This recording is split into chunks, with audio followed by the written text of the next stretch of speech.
যে রাষ্ট্রের শিক্ষা ব্যবস্থায় ভুল, যে রাষ্ট্রের সংবিধানে রয়ে গেছে হাজারো গলদ, সেই রাষ্ট্রের রাষ্ট্রপতি অপমানিত হবে না তা কি হবে? অন্য কিছু হবে? রাষ্ট্রপতি অপমানিত হওয়া এটা স্বাভাবিক বিষয় এই রাষ্ট্রে। তবে কেন অপমানিত হতে হচ্ছে, আর কেনই বা জুলাই সনদ খুবই গুরুত্বপূর্ণ থাকা অবস্থায় সরকার জুলাই সনদকে বাতিল করতে খুব মরিয়া হয়ে আছে?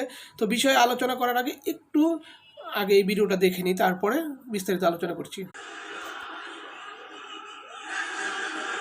আপনাদের সবাইকে জানাই আন্তরিক অভিনন্দন ও শুভেচ্ছা।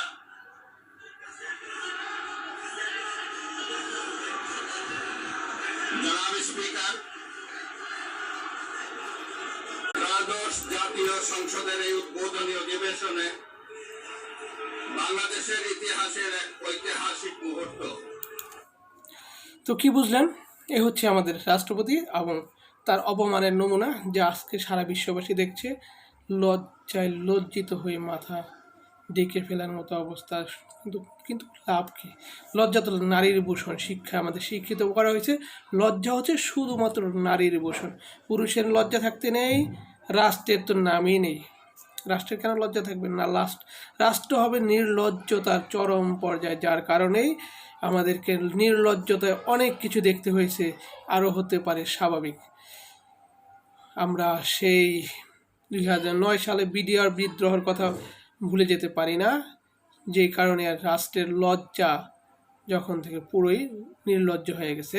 যাই হোক, এবার বলেন তো হাদিকে কেন হত্যা করা হয়েছে? হাদিকে হত্যা করার মূল কারণ হইতেছে এই ধরনের প্রতিবাদগুলো যাতে না হয়। সংবিধানের যে সিস্টেমটা আছে, চলমান সিস্টেমটা আছে, সেইটাকে ব্যবহার করে যে সরকার গঠন করবে, সে তার মতো সারা জীবন সংসদ চালাতে পারে, সেই মূলত ব্যবস্থাটা করার মূল কারণ।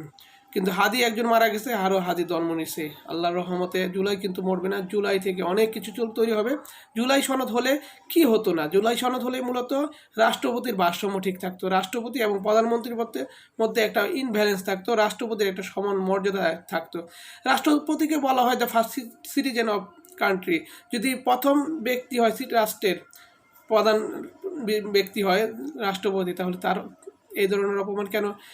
আমরা গতকালকে দেখেছি যে রাষ্ট্রপতি জাইমা রহমানকে সালাম দেয় ডাবল। অর্থাৎ রাষ্ট্রপতি যে সে রাষ্ট্রপতি, তার অ্যাটিটিউডে মনে হয় না, কারণ সংবিধান তাকে সেই স্বীকৃতিটা দেয় নেই।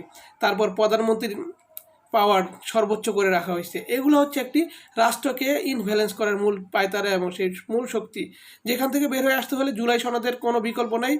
জুলাই সনদ নিয়ে কিছু আলোচনা এবং রাষ্ট্রপতির অপমান নিয়ে কিছু লাইভ আলোচনা করবো ইনশাল্লাহ আজকে রাত 9:30টার দিকে ইনশাল্লাহ।